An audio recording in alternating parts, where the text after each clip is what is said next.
ask you to stand up. You can remain seated for now. How's everybody? Are you? What a beautiful sight it is to see these incredible people in front of us. Welcome to our guests as well. We're going to be introducing our guests in a moment. But for those of you who have yet to meet me, my name is Alain Barker, and I'm fortunate to be the president of this club this year. Very excited. Today is November 1st. And before I get to November 1st, I want to jump to November 11th, which is Veterans Day. It's a very important day. We will not be meeting next week. And so I just wanted to, at this point, invite any of our veterans to stand and be recognized, and very gratefully recognized for your service. And anybody online? In recognition of them and everybody else who's provided service to the country, I would invite you all to stand and recite the Pledge of Allegiance together, as you see fit. So we pledge allegiance to the flag of the United States of America, for which it stands, one nation, indivisible, with liberty and justice for all. Thank you. Thank you so much. You may be seated. So it was we all know that it was the 11th hour, the 11th day of the 11th month in 1918 that armistice was declared between the warring factions. And to think about today, when the world is in such conflict. Armistice Day was renamed as U.S. Veterans Day in 1954. So that's something to remember as well. So if you're looking for a way to celebrate and honor Veterans Day next week, there's a concert that will be performed by one and only Connie Chikalis at, let me see, I think it's next Friday, 1:15 p.m. at St. Thomas Lutheran Church. So Connie, we look forward to. And for those of you who are celebrating All Saints Day or Hallows Day today, greetings to you as well. I want to do a quick shout out for another performance that's happening on Saturday at 4 p.m. at St. Mark's. A number of churches are getting together to perform the Foray Requiem. So that should be really quite something. I believe that both those concerts are free. And so you can enjoy getting there. And finally, I'd like to mention that today is the beginning of what Rotary has called Rotary Foundation Month. Today, that's the theme of November, and we will be telling you more about that as we go along through the month. So happy Foundation Saints Day, and then Veterans Day next Friday. No birthdays this week again. I don't know what was happening. There were no birthdays last week. Either the DAGDB database is not providing the information, or something happened in those 2 weeks in our world that led to no birthdays. I don't know what it is. But we do have member anniversaries. Dick McCaig, 37 years. Dick, congratulations. Is Dick here? Yeah. Really great. Oh, he just said greetings and farewell last week. He's on his way to to Arizona. I believe he's going for the rest of the season. So he must be online. Dick, if you're online, happy birthday. And then we have Lynn Schwartzberg. Is it you? No, it's your not birthday. It's your anniversary. It's your 15th anniversary. So happy 15th anniversary. Yeah, good. Thank you. Bryce, are you able to come up and introduce our guests? Thank you, Bryce Berg.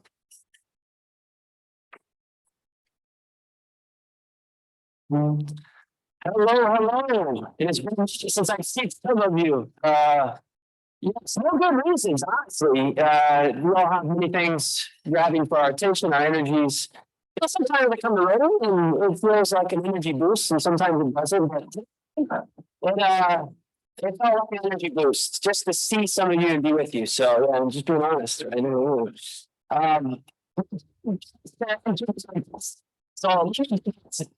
So we do ask when we introduce you that you would stand so that we could honor you and thank you for being here with us. So we've got 4 guests today. First of which is Tim Riffle, guest of Steve Moberly. Tim, if you could stand.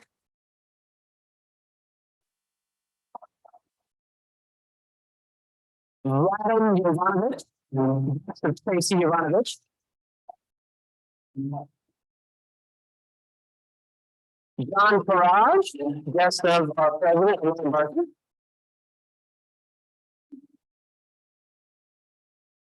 And lastly, Doris Sims, guest of Jim Sims. Thank you for being with us today, and I will hand the mic back over to Ron. Thank you, Bryce. And you're always an energy boost when you come to the podium. So thank you for being with us. Really great.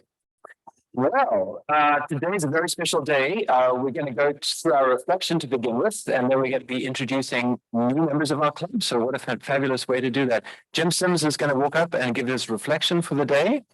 And then we'll move over to the ceremony.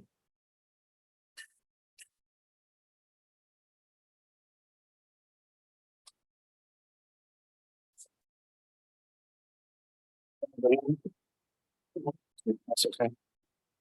We can give us a dose of energy today. Thank you very, very much. My reflection today, my purpose today is to remind every eligible voter and to encourage every eligible voter to cast your ballot.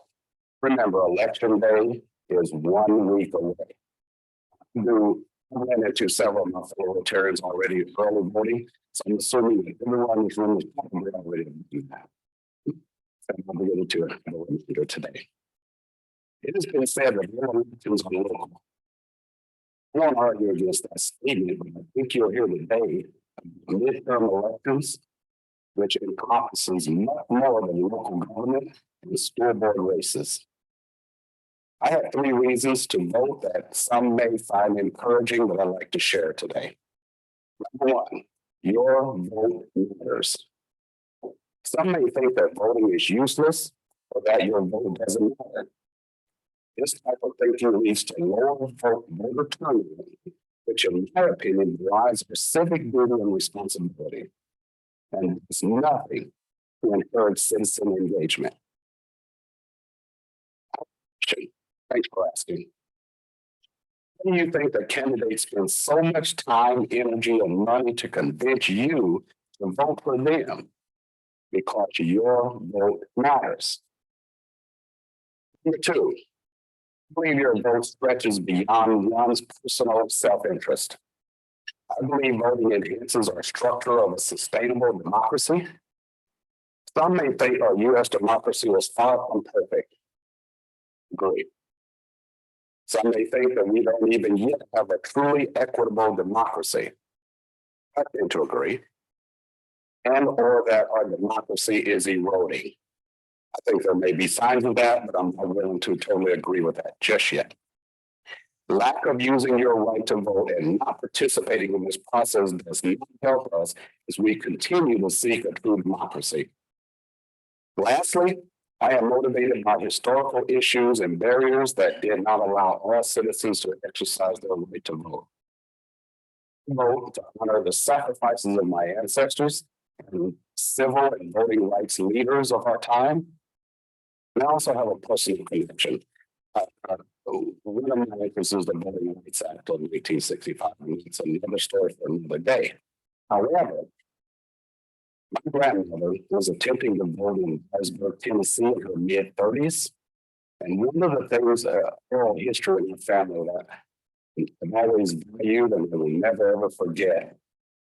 I think she was about 34 and she attempted to vote. And she was met by an axe handle right behind her left ear that resulted in 6 stitches. Again, that's one of the things that the Voting Rights Act tried to alleviate, but that's, again, another story for another day. Now, that's my personal connections. One of the reasons I will never vote. As Rotarians, we believe in which is service above self.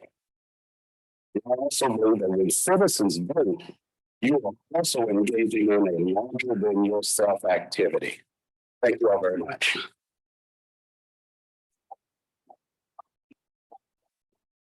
Thank you, Jim. Thank you so much for your leadership and your service to the Wellington community. And also, we've been having meetings recently with the DEI committee, which I've been very inspired by, and you'll be hearing more about that in due course. I want to just take a second, if you just bear with me. Everybody online cannot hear us properly, so I want to go ahead and take away this automatic adjustment and manually increase the volume of the microphone. So Joy, is that better? Can you hear us better? That is better, Alon. And we actually, before you even did that, we heard you better. We heard you better than we did Jim. Sorry, Jim. Just keep the microphone, but you can hear, I've adjusted the volume, so it seems like it's good. Very good. Okay, thank you. Here we go. Thank you, Jim. That was really quite extraordinary. So let's move on to the celebration of the day, which is inducting our 2 new members. It seems like every week we have 2 new members coming to the club, which is totally fantastic. So Dave, if you'd like to come up to the lectern, and we can go from there.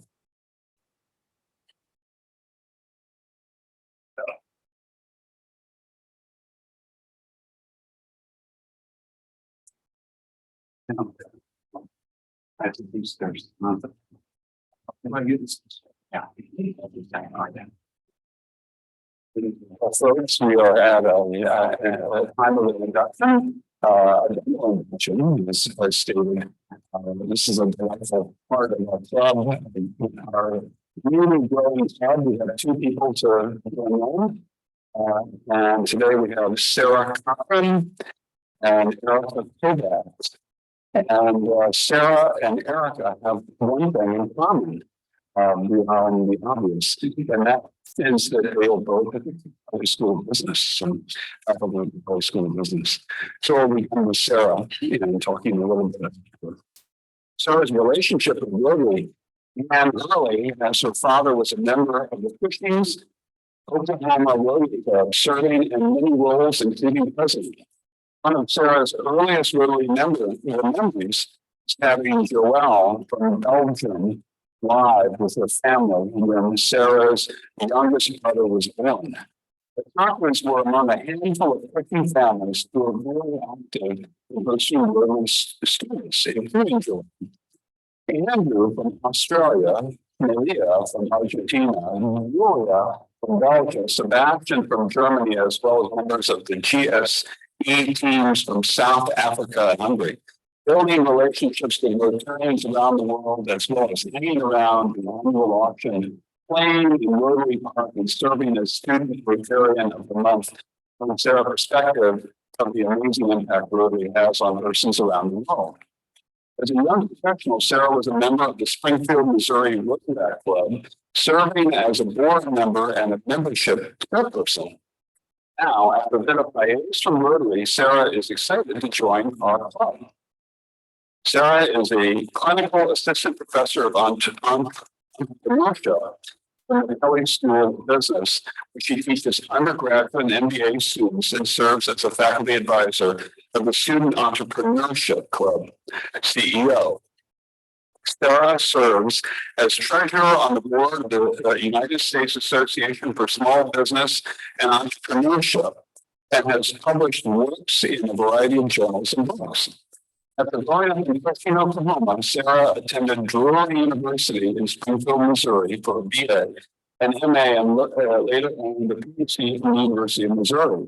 Her professional career has included a stint in grocery marketing, as well as various roles in entrepreneurship education at Drury University and the University of Missouri System, before coming to IU in 2019.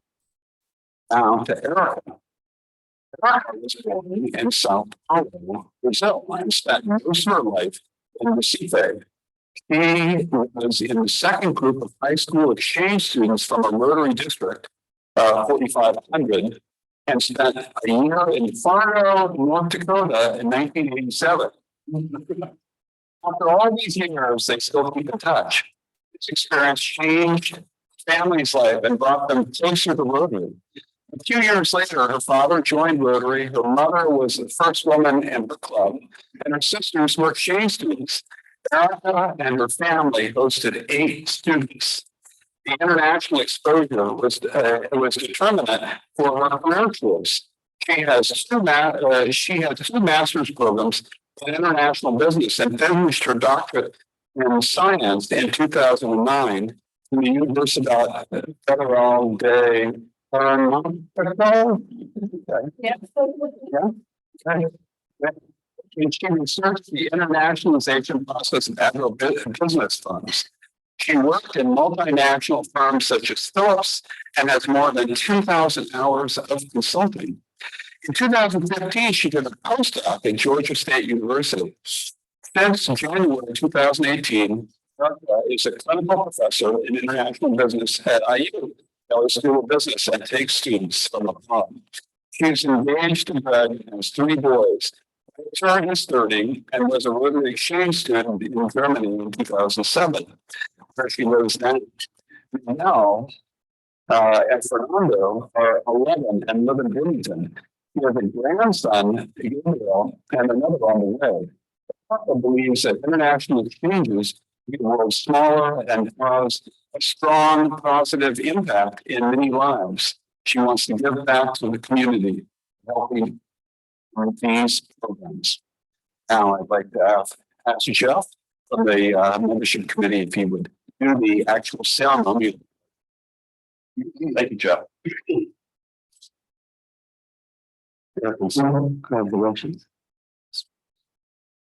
On behalf of the board and membership of Bloomington, it is a great pleasure to welcome you as the newest members of the club. We look forward to the fellowship that you will share, as well as your participation in many club projects that make our community, country, and the world a better place.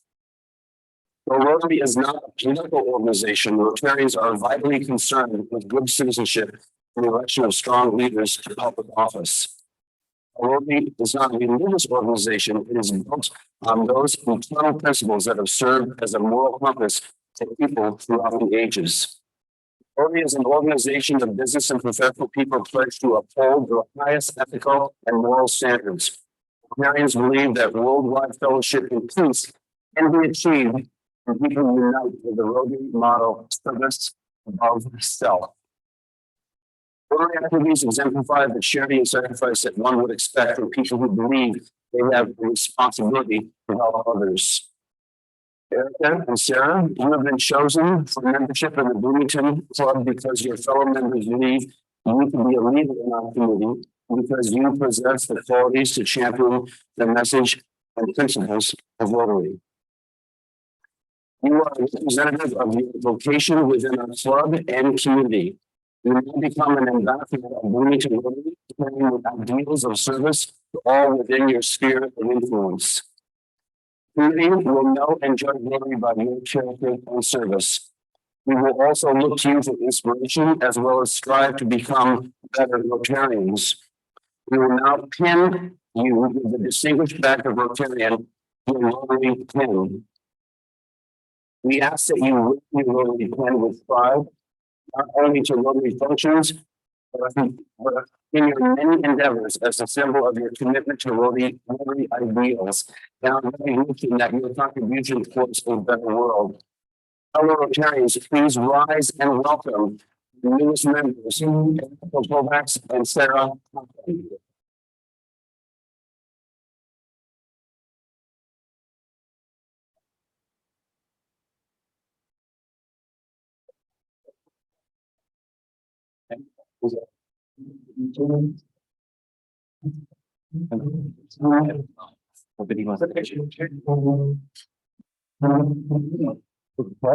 Wow, that's amazing. It's always fantastic to have new members come in, and I've noticed that there is an increase in members from the county School of Business, and so I'm wondering how other schools at Indiana University can make the grade and come in here and increase our numbers. I'm thinking, perhaps there's another 2 or 3 people in the Jacobs School of Music who might be able to join us.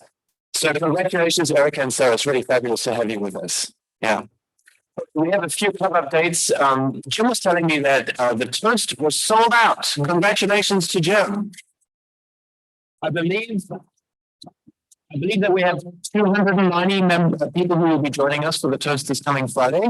Look forward to celebrating Gladys Event. We've got Sarah Lockman walking up to the podium here. He's going to be giving us a quick update of the refugee family, but I also want to mention that there was some fabulous news about Tina's Warehouse. And maybe you can get the target, we just had there was a huge run. Maybe you can, there was a huge amount of goodies that came in from Target, way more than expected. an indication of how much the Teachers Warehouse is valued and appreciated in the community. So congratulations. And Steve Engel, my apologies, Steve. Yes, to you as well. So go ahead. All right, so this is just a quick update about the refugee project, but Steve Engel was the foremost in the donation from Harvard. Thank you, Steve. So the Mohammedis are moving tomorrow.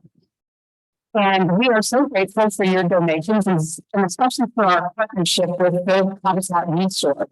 They said they could furnish the apartment tomorrow when we asked them about it. And they have done that. A 3-bedroom apartment for 4 adults. So that's a lot of beds and a lot of chairs and all kinds of things, kitchen equipment. And here's what we still need. This is an incredibly small diddly list. Shampoo and conditioner, feminine hygiene products, razors, dish soap, a flashlight, baseball bats, and a Persian rug. Here, 8 by 10 or 9 by 10. They are Afghans. They eat sitting on the ground. And even though the apartment is furnished and they're getting new carpet, we thought it would be really lovely to give them some kind of a nice look. So if you have one somewhere, let me know. Many of you have met the family, Father Rahim, the mother Dawah, the daughter Amini, 24 years old, and the son Shams, 23. Our list of milestones for the family is moving along. So far, they've met Rotarians at an initial welcome dinner at Mike Baker's party and some around town and at soccer games and here and there. They've almost completely secured their identity documentation. They have social security cards. Tomorrow they'll have a lease. They have bank accounts, their first ever bank accounts, and they're now ready for their Indiana ID and their library cards. They began the journey toward functional English on Monday by starting classes in person at Broadview at the Learning Center, but they've been taking classes online. Gallagher and Rahim are illiterate in Bali. They speak, but they have never had the opportunity to go to school. So you can imagine they have a much steeper hill to climb. Anna and Shams have a little bit of English that they learned in a refugee camp in Abu Dhabi.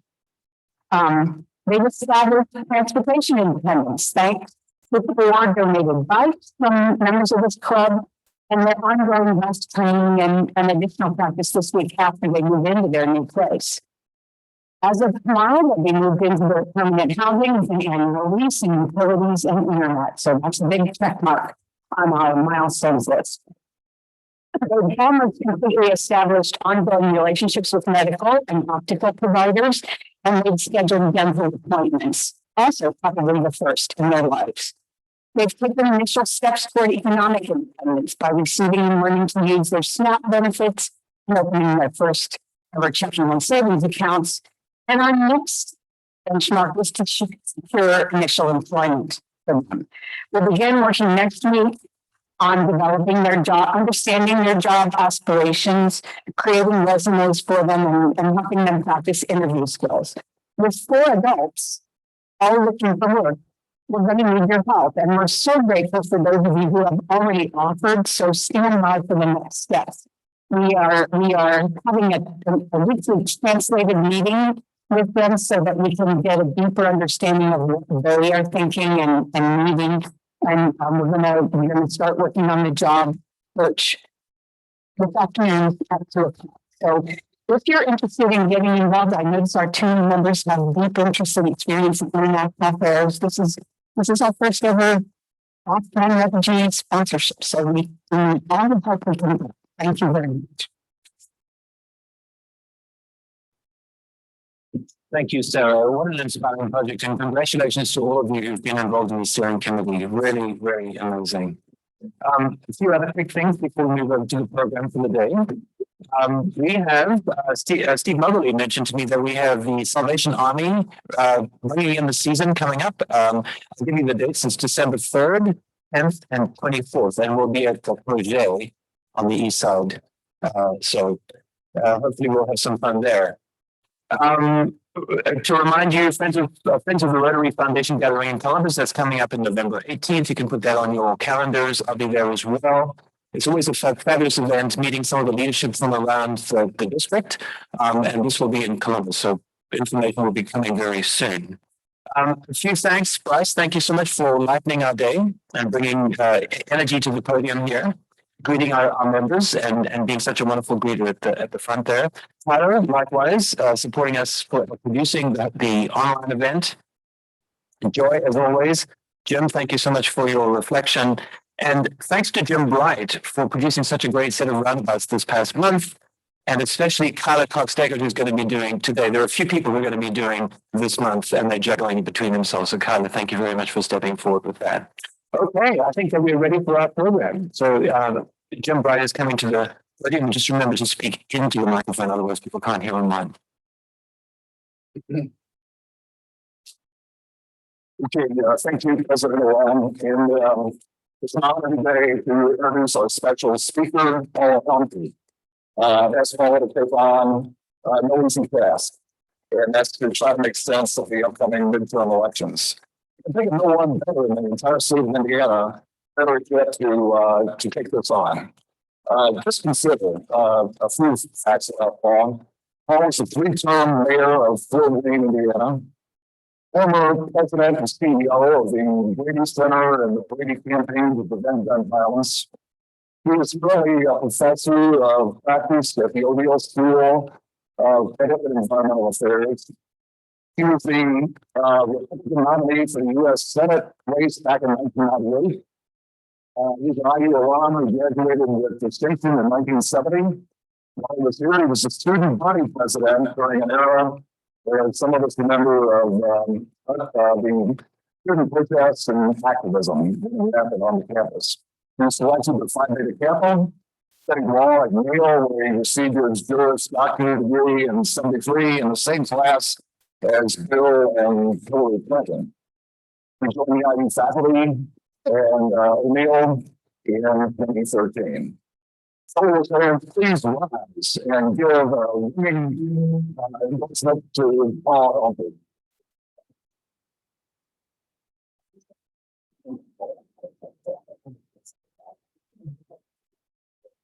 I have to stand ovations when I was into things. I say I did that. Thank you for inviting me. Thank you for letting me come the last 2 weeks to hear the local congressional candidates too. Enjoyed having that opportunity. These sorts of programs always scare me. They first of all, as someone who's been on the ballot, I think 10 times when we found primaries and general elections, it always bothered me when people would have these predictions because, I'd always say, the real test is what happens on election day or on election night.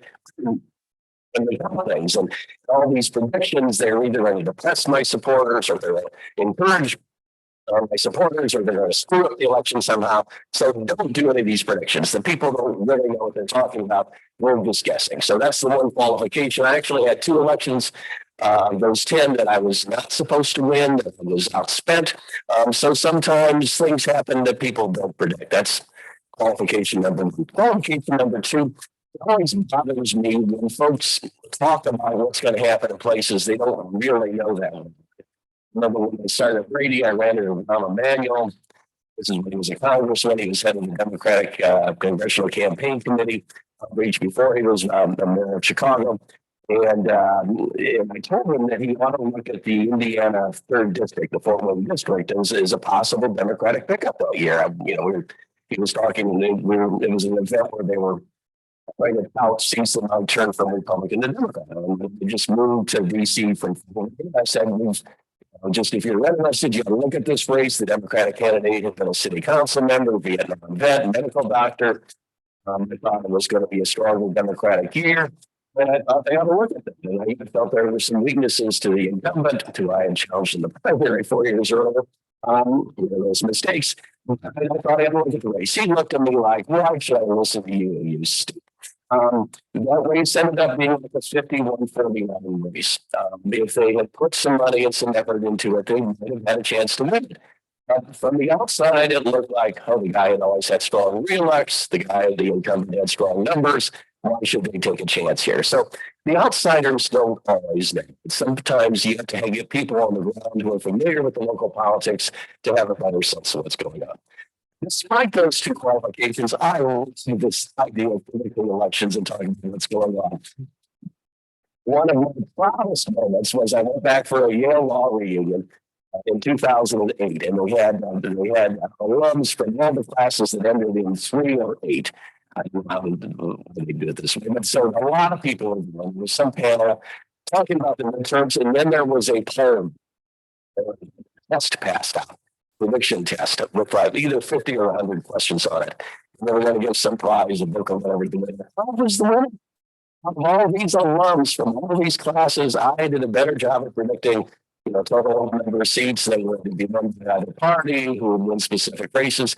It actually took about 3 or 4 minutes extra for me to win because I had picked Al Franken to beat my former friend, Ron Coleman, a friend of mine who had been mayor of St. Paul, Minnesota, was then senator.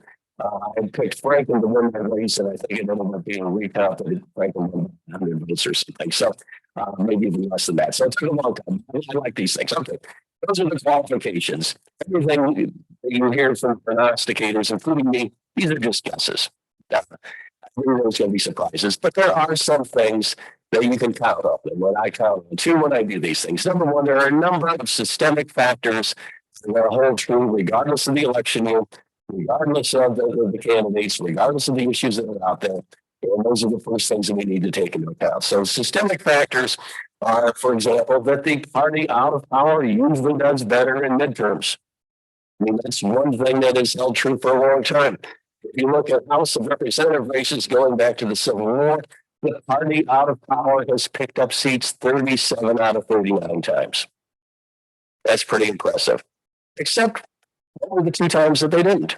1998 and 2002, so fairly recent. If I were just going to give you the statistics for the last 6 out of the midterm elections, I'd have to say that only 1/3 of those, the party out of power did pick up seats. So you always have to take some qualifications on this, but generally the party out of power is going to pick up seats. That's focusing on House races. If you focus in Senate races, the party out of power only picks up seats 19 out of 26 times. So Senate races are a little bit different. Again, when you look at House races, every House seat is up across the country, and 1/3 of the Senate races are up many times. So you're going to get a little bit of a mixed bag of those. That's point number 1. Point number 2 is the power of incumbency. The incumbent almost always is going to win again. I mean, that's just going to hold true. And in fact, I think there was a recent study, a recent analysis, Cook Political Report, figured out that after gerrymandering, the total number of truly competitive seats this year is just in the House is just 59 out of 435. And if those 19 are either open seats or new seats because of redistricting, generally the incumbents are going to do well. I mean, even if we focus on the Senate races, the races where there is a real contest, or the open seat in Pennsylvania, the open seat it's up in North Carolina is one that's going to be in play. Those seats where the person hasn't really been in for a full term, like Arizona and Georgia, and the one based a small amount. The other Excel one is Nevada, where the person's been in a full term and had a very close election. There's been some changes. So generally, the incumbent's going to win because the incumbent has more name recognition, the incumbent has more access to money. And so those are factors you take into account. Except, and this is the one other historical trend, we are seeing more nationalization of our elections. We are seeing less ticket splitting going on. In 26, and I haven't checked this information, I read something the other day. 2016 and 2020 were the only presidential elections where every state that the president carried, the senator from their party carried that episode. So that they didn't split between the Senate and the president. I haven't double checked that. Trump carried Pennsylvania in 2016. Truman got elected the year. Trump carried Georgia that year, and they had a Republican that got elected. In 2020, Trump didn't carry those states, and the Democrats won the Senate seats throughout that year. So it's one of the last 2 cycles we've seen less ticket splitting going on. But again, in off-year elections, midterm elections, we do still see more ticket splitting, but I think we're seeing less and less of this. More and more people are going in and saying, you know, I'm not going to vote for my county coroner unless I know where they stand on the big line of the election still. Or I'm not going to vote for the county commissioner until I find out what they think of Donald Trump, what they think of Joe Biden. You know, it used to be you looked at a lot of your races and you said, I know that person, they'll do a good job as state rep. I know that person, they'll represent me. Now it's, you know, it's the party label behind their name. How do they stand on the national issues of the day? You know, part of that too is that the media, the local media is on. So we know less about those sort of things. So those are sort of the big picture. Notices I might just say with the incumbency, I mentioned gerrymandering briefly. This also was the first election year after the redistricting in a number of states because of the census in 2020.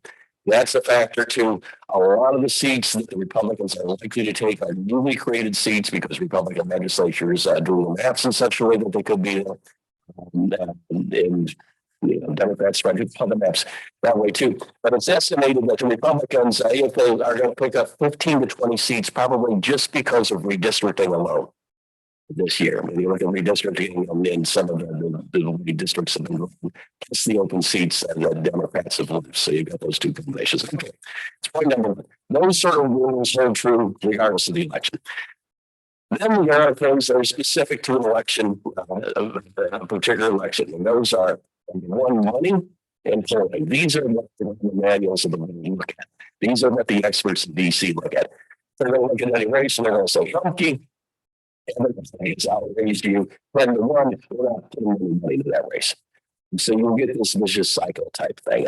You look at the money raised, but that's something that you know, some people will come in and very wealthy, they contribute their own money. Some people are very good at raising small dollars. They're going to be competitive. Oftentimes money it controls things. Would you be surprised, for example, I looked at the Indiana numbers recently, that in our congressional district here, you heard the two speakers. One of them has raised 492,000. The other has raised 56,000. What do you think is going to win? You know, it's an option 492,000, that 556,000. It's tough to make up that kind of a 10 to 1 balance. In the Indiana Senate race, Todd Young has raised 9.6 million. Tom McDermott 784,000. Another one of these 10 to 1 type of things. And when an outsider particularly looks at the race, they're going to say, well, I don't care if McDermott's for the poll that shows him 2 or 3 behind. He's behind 10 to 1 in the money. There's no he can make that up. Same thing. I looked at my home district, Indiana 3. Jim Banks income at 853,000. There's an independent candidate who's raised 50,000. There's a Democrat who's raised less than the independent 30,000. That's easy. It's not easy, but you look at those and you think being called a race. The one competitive race in Indiana 1st District, the region, the incumbent Frank McVan, 436,000. The Republican Jennifer Ruth Green, 481,000. They're about equal in money there. So, you know, when people say this is the one race that could flip in Indiana, part of what they're looking at is the amount of money that's raised. But there's always exceptions. The person with the most money doesn't always win. Races every year. There's somebody else did 2 races that I won as an upset. I did not have the most money. I was running for mayor, I was running for the Senate. I didn't have the most money, but there are other factors that come into play. Every year there's somebody else. Why is that? One of the things we have to ask is what do we use money for? And the main thing you use money for is advertising to try to convince people to go to the polls, to vote for your candidate, or stay away from polls because you hate the other person, because you demonize them. It's harder and harder today to use money effectively. You know, less people are watching network television. Streaming services, you might get ads, but you don't see too many political ads in the streaming services. And when you do watch network TV, you watch the TV station oftentimes for the news that you only agree with. So you're seeing the ads for your candidate already. The effectiveness, I think, of dollars in advertising is less and less than is less than it used to be.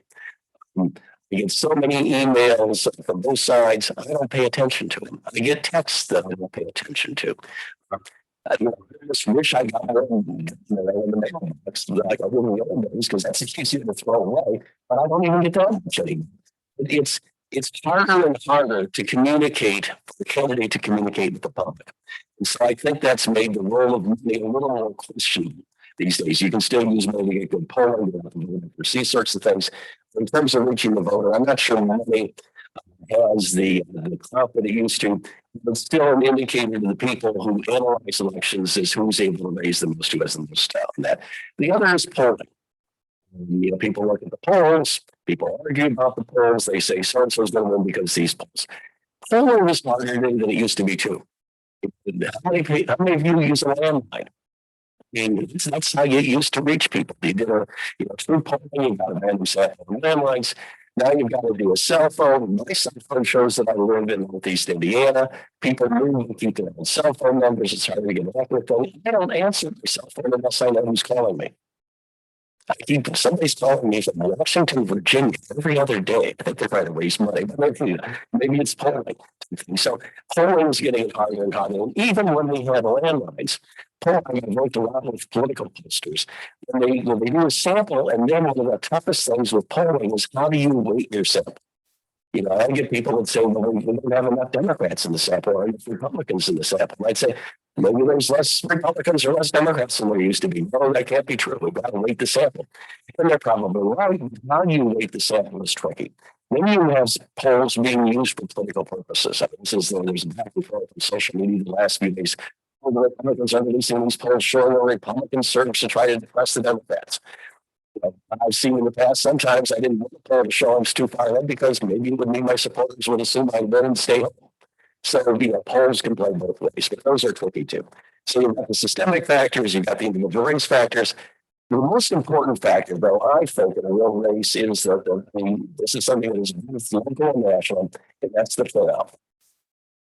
Because it's still the people that show up on election day or show up to do the early voting, that determines who's going to win and going to lose. That applies to two things. Sometimes national issues are going to drive turnout. We hate the guy who's in the presidency now. We hate the Supreme Court that issued that decision we disagree with. Or we hate the fact that our gas costs this much. Or we're concerned that democracy is about to die because of this, that. Sometimes those national factors are going to push the turnout. That's hard to measure because that's oftentimes under the surface.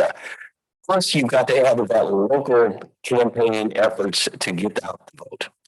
This is what I still believe. Having people knock on doors, make sure your neighbors send them their ballot. Make sure they show up on election day, like Jim was saying. Vote, vote, vote. It doesn't happen automatically. People have to do that. So turnout becomes the crucial thing. That's how elections are won or lost. If I can get more of my people to poll than the other person can, I'm going to win.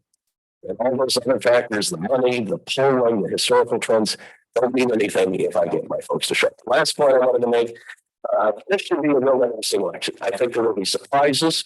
I don't know whether there's going to be a surprise in the governor race, the New York Democratic governors in fall. You've got a fascinating governor's race in Arizona going on.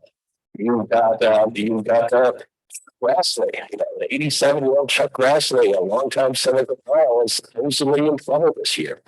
A lot of people are focusing on these races, but I think there could be some surprises. Maybe not, but watch for those. The thing to watch for is whose stars are going to rise because of Tuesday. Which people that are reelected are going to find Sanders in Florida, for example. You think this is going to come out looking at election winner in Michigan, for example. Those could be stars coming up in Tuesday's election. And look for new people. I still remember in 1966 off-year election, Newsweek magazine after the election put the new stars to the Republican Party after the disaster in 64. Ronald Reagan got elected in 66. George Romney, Chuck Percy, Edward Brooke from Massachusetts. There are new people that are coming along. Who will be the new people next Tuesday that we'll hear about in the future? Look for Westmoreland, who's likely to become the new governor of Maryland. Look for the new governor of the Democratic female who's going to become governor of Massachusetts.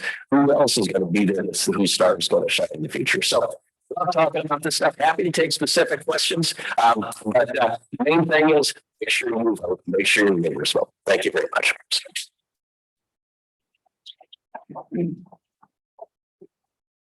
And happy to take any questions. Thank you very much. A wonderful program, and thanks to the program committee also. This is a question sort of unrelated. You're very interested in gun violence as I am. My question is, how can the Republican Party accuse the Democrats of causing crime in the cities when they prevent any effective gun regulation? First of all, I care very deeply about gun violence. I'm not sure why this has become a partisan issue. It did.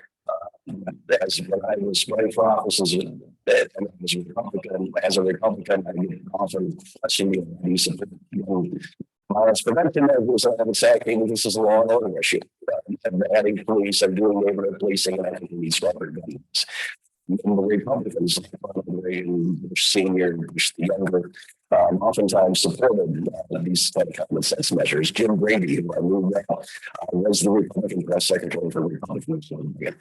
Was it Brady? I had trouble convincing Republicans to be supportive. I had trouble convincing Democrats to be supportive too. Democrats have now become more supportive of the issue. I'm glad to see it. It used to be more urban versus rural split, not so much around versus Democratic split. In terms of how people can point the finger, we can't really go to your reading politics. People will say the parties, most parties will oftentimes say and do things that make no sense logically. In my mind, when the state, the state police in Indiana tells the legislature, tells the legislature we shouldn't have permits carrying in the state. It shows that the law enforcement, at least in that instance, that's what we're getting a lot of times. But I think the Republicans are trying to seize on this theme. It's a theme they used going back to Nixon in the 60s, the Third Party, the song and trying to tie Democrats to, in my mind, a false defund the police. The theme. I think the Democrats have done a very good job in responding. I think the Democrats could talk about how they stand on this could make it, should make us safer. I think the Democrats should also talk about how they're supporting the police in so many ways. I was talking to a Democratic strategist the other day. Bill Clinton, when he was in office, every time he did something on guns, he would have police officers and sheriffs and law enforcement in uniform standing behind him. He was pointing out he was pushing those measures because this is law enforcement. I don't think the Democrats did a very good job responding to those attacks, but the Republicans would have to totally attacks too. I agree with you. This question is a little bit convoluted, but I will try to make it as clear as possible. Thank you so much for your talk. I have a question about fundraising as well as campaigning and how they stick to one another. For example, our candidate for Congress in this district on the Republican Party has, as you quoted, far out fundraised Democratic candidate. He also has not attended any public debates, any forums put on by communities that are favorable to her or unfavorable to her. In all cases, has been completely invisible on the campaign trail, but will likely win because of the money. So how do voters make, first of all, make those decisions, obviously just party, but also how do we encourage candidates to participate so that we all have the opportunity to make informed decisions? We're seeing a lot more candidates at home. It's not just the congressional race. People running for Senate, people running for statewide offices, basically saying they're not going to vote. And then you get some from both parties that are doing this. I think that's true. I think it's a good thing to debate. I debated every primary, every general election. I know I was strong ahead. So it's the right thing to do to debate your opponents. It bothers me that it's people who have learned that it's risky. Arguably, the Republican candidate for U.S. Senate and 10 years ago lost that race to Joe Donnelly because of a statement he made in the last couple of weeks of the campaign. So debates are risky for the person that's soon to be ahead. I think it has to be the people, Republicans, Democrats, independents, good government groups, pushing to say, we expect you to debate. We expect you to show up for town halls, and if you're not going to do this, it's going to be done. This is where the decline of local media, though, I think, is a factor. It used to be, it was local newspapers, local radio shows, local television stations that sponsored these debates. They had, if somebody didn't come to the debate, oftentimes they would run that debate with that person missing and basically have an empty podium there, an empty chair there. And I think that's it. That would scare, anyway, from things too. So I think we need more local media, we need pressure from the public. Do you see a silent majority of women having an influence on the abortion issue? I mean, that's one of the theories that's out there. It could be seen. One of the things that surprised a lot of people this year with the investigators was this vote in Kansas. There was a referendum in Kansas shortly after the Dobbs decision, the Supreme Court decision that overruled Roe. And there was something about, I think, in Kansas, the Constitution to be abortions, and basically that was defeated with like 65%, which surprised people. So you had. And so since then, people have been wondering what's the impact of the Dobbs decision. And they've been seeing, apparently, some people have been seeing more females registering to vote, young people register to vote, and more females and young people voting early. I'm always a little skeptical of all that until I see the results. It's sometimes what you're looking at is just a small thing. I think the Kansas referendum will be one of the prognosticators to say there might be a wave here. Some people think that peaked, maybe a few months back, and then they wish that is at the top issue in the mind. Others are arguing, young women particularly may have been been convinced by this, and they've registered voting and it fell up even though speaking of things. So we'll have to wait and see. It's it used to be that you kind of could predict who was going to vote. It was usually the same people who voted. That's another thing about midterms.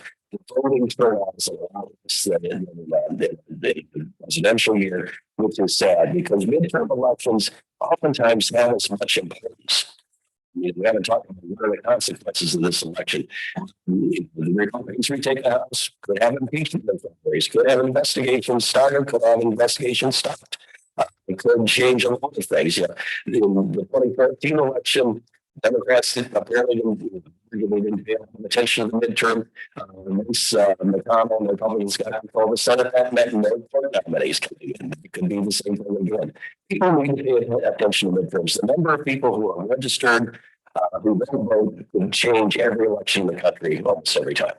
And the people who are registered and who use them in presidential years, people will change most of those elections too. I always say Charlotte, it's when I'm here. I just forget. Thanks so much for being here. I just wanted to say I had the chance of talking with a number of your students over the years, and they attribute their enthusiasm or a sense of hopefulness for working in civic affairs to you and what you taught them, but also how you inspire them.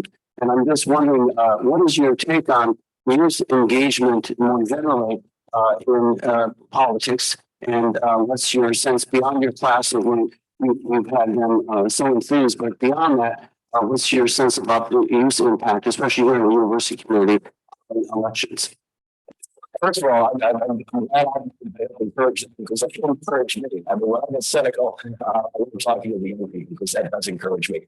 The best thing is that the turnout for 18 to 25-year-olds has been horrendous since the 18-year-old vote came back in. And even when we push young people, oftentimes either they don't have permission to go to the college campus or back home. It's hard to vote. Dean's not recognized. They haven't voted before. Their vote makes a difference. They're perfectionists. And I have students who said, gee, I didn't vote. I was for Bernie. So no difference doesn't make if it's Hillary or Trump. Show up. And that's the kind of thing that's depressing. They're looking for perfect women. You're breaking it bad, but you got to move forward with the choices you've got. I hope young people there's a challenge every year on Bloomington campus. There's a Big Ten voting challenge. We keep pushing that. All of us need to keep pushing that. I tell young people that generation we screwed a lot of things up. If you want to change things, get out there. As long as politicians realize that 65 plus voters vote a lot more than the 18 to 25-year-olds, they're going to be more responsible than 65 plus voters. Final question. There is very important elected this year. And then that's about the secretary of state. We have it here. So we have to. Secretary of state.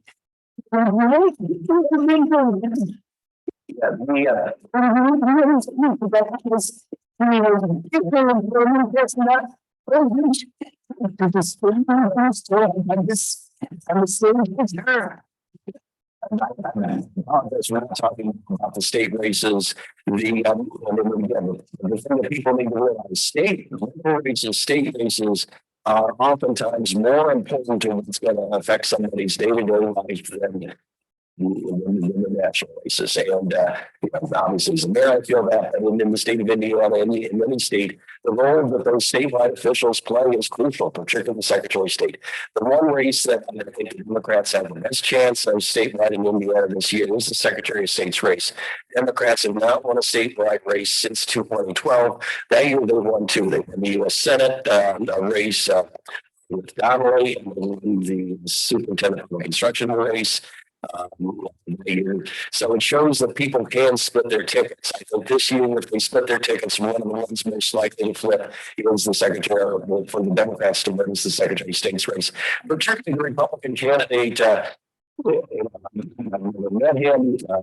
Apparently he's been fired twice from the office he's seeking. And once was the person who was the attorney general going to run for governor and senator in 2 years. So that's not a big qualification for me, but I'm not sure anybody outside the political judges know that. It's Destiny Wells is the Democrat. The Republican, his name was Diego. Excuse me. Okay. Well, with that, that's why teaching class in Athens, Greece, a study abroad class assembled by civic leaders. Students, we focus on democratic institutions and ideals in classical and contemporary Greece. One of the things I learned in teaching that class is that the ancient Greeks had a word for people that didn't participate in politics. Idiot. Idiot. That's my final one. Thank you. Thank you, Paul. What a pleasure it is to have you with us. And I was just reminded when Paul was talking how Rotary is so special in having these long form conversations. There are very few places that we can really go to and dig deep into a topic such as the one that we've just been discussing today. So fabulous. Thank you so much, Paul. In honor of your presentation, we give a little bit of money to Stages Bloomington. So thank you so much. Next week, just to remind you, we will not be meeting here on Tuesday, but there is the Economic Outlook Forum on Thursday.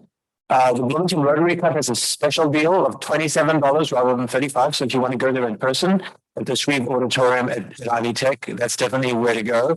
And if you want to watch it online, there will be a Zoom link. I mentioned to me that there will be a Zoom link that will be shared with all of you. So that should be a lot of fun. And with that, let's stand and celebrate our 4-way +1 test.